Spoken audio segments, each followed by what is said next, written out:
Hey friends, Andrew here, hope you're all well. So the other week I shared my review of the 13-inch MacBook Pro M1 after a full year with it. I said in the video I was most likely skipping the next upgrade cycle because the original M1 that I'm using right now is a super powerful and really sufficient laptop. But the thing is, Apple addressed basically all my concerns and negatives in that video with the newly launched and redesigned M1 Pro and M1 Max laptops, and I couldn't say no to this upgrade, and I just got back on launch day with one. Let's unbox this bad boy together and give you my first impressions, talk about what's new, why I decided to drop the money on this new MacBook. And before I forget, actually, I am giving away an Apple Watch. More details at the end of this video, so stick around for that if you want a brand new Apple Watch, but let's get stuck right into unboxing this thing. Okay, so the one I've got here is the 14-inch M1 Pro with 10 core CPU, 16 core GPU, 16 gigabytes of memory, and 1 terabyte of storage. It's not custom built. This is the step above the original 14-inch or the base 14-inch. Because I was just too impatient, and actually I wanted to pick one up on launch day. So what I did was I didn't pre-order because I did not want to wait for the long delivery times. So what they do is they usually allocate small batches to stores for pickup, and I ordered this online at 7 a.m. and I was able to pick this up at 9 to 10 a.m. So picking this up right now, my first impression is it's actually quite heavy. It's definitely heavier than the 13-inch M1 that I have right now, and it's definitely bulkier feeling in general. It's almost like a retro throwback to the 2014 MacBooks with chunkier curves. Before we get into the laptop itself, this is really important. This is the new MagSafe 3, and they finally brought back the MagSafe in general, which is great for, I guess, like clumsy people who constantly knock over their laptop. But with the MagSafe 3, this is a considerable upgrade. So first impressions of this cable is that it is now braided, which is awesome. And also the connector tip seems to be quite a lot slimmer as well compared to MagSafe 2. Also, it's good to note that this charger specifically is 67 watts, but it also comes in 96 watts and 140 watts depending on the model that you get. But if you want to achieve 50% charging in 30 minutes, you'll need at least the 96 watt charger, which is a $20 premium. So just going through the usual manuals and whatnot, I should also mention that this specific model set me back $3,749 Australian or 2,500 USD. All right, so I'm looking for the stickers here. It's one of my favorite parts. And these stickers actually really interesting this year. For you Apple fanatics, you'll realize these are now black, not the transparent white usual stickers that we get. And I think these are shipped with their Pro line products, although the iPhone 13 does not come with these. So it's really interesting to note. So yeah, it's this one comes with the black stickers, and the iMac Pro and Mac Pro also come with the black stickers, but they're a great addition. Now let's move over to the power brick. And while we look at the power brick, actually I want to share something that Apple didn't mention. I actually read this on Mac Rumors, and it's pretty important. So with a 14-inch, you're able to fast charge over USB-C, but with the 16-inch MacBook Pro, it's quite strange. It's only limited to fast charging over the MagSafe port. I haven't seen this fact mentioned all that much, but it's extremely important because for those of us who dock their MacBook Pro constantly, this is a big change. So I'll be using this MacBook Pro mainly through USB-C, so achieving that faster charging is pretty useful actually.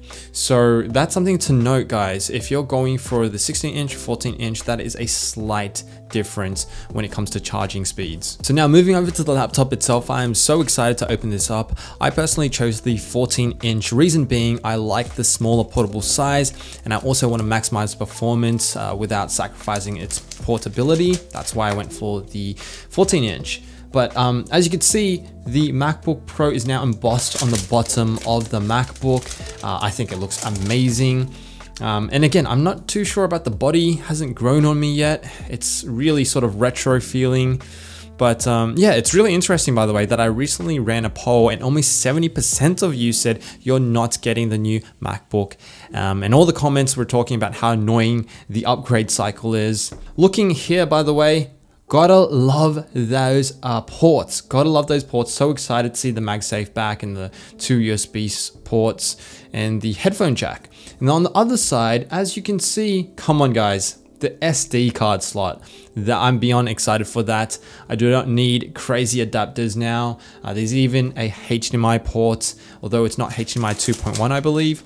But anyway, point is, way more portable now. Don't need to carry so many accessories with me. And yeah, let's open it up now.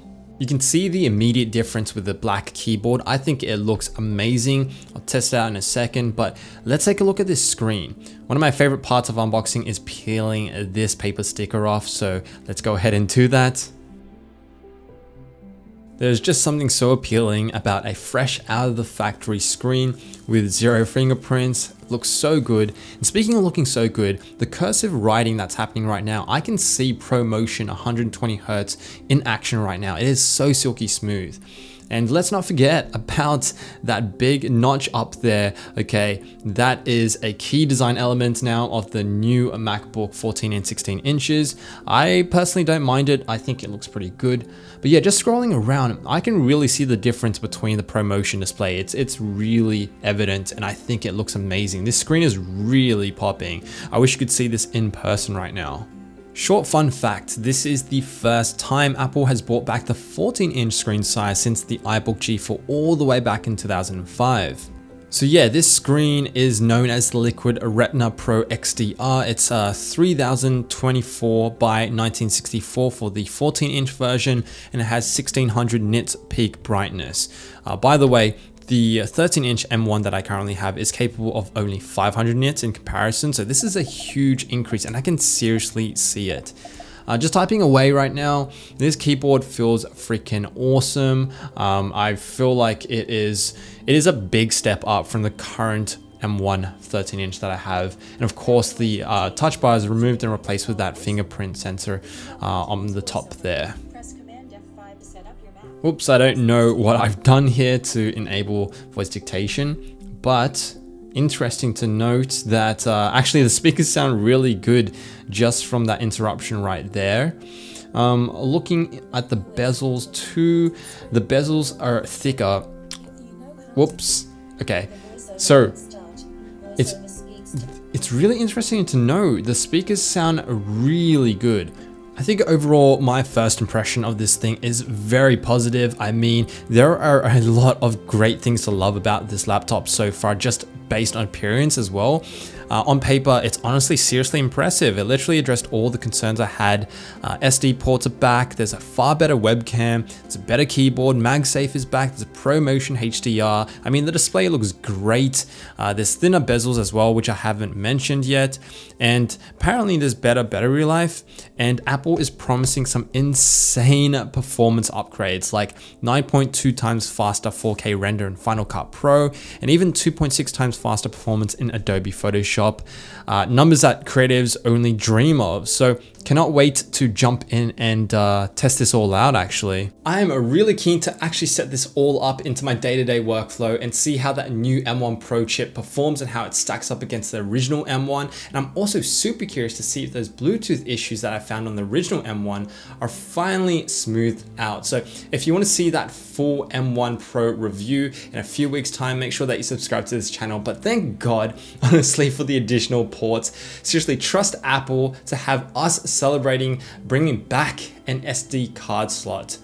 Also guys, we are almost at 100,000 subscribers. Honestly, thank you so much for supporting this channel. This milestone means a lot to me for many different reasons I'll share over on my Instagram at @AndrewEthanZeng. So make sure you follow me over there too. But anyway, I want to celebrate the milestone with you. There's a couple of giveaways I want to host as a small way to say thank you and give back to the community. The first giveaway I'm hosting is actually see this Apple Watch SE here. So to enter, just comment below your all-time favorite Apple product below and why. Then make sure to fill out the additional details in the giveaway link I'll drop down below. I'll then pick out a winner at the end of this month, and then there'll be another giveaway when we actually hit that 100K mark. Anyway, I hope you've enjoyed this video. Please drop a like and subscribe if you did, and as always, thank you for watching.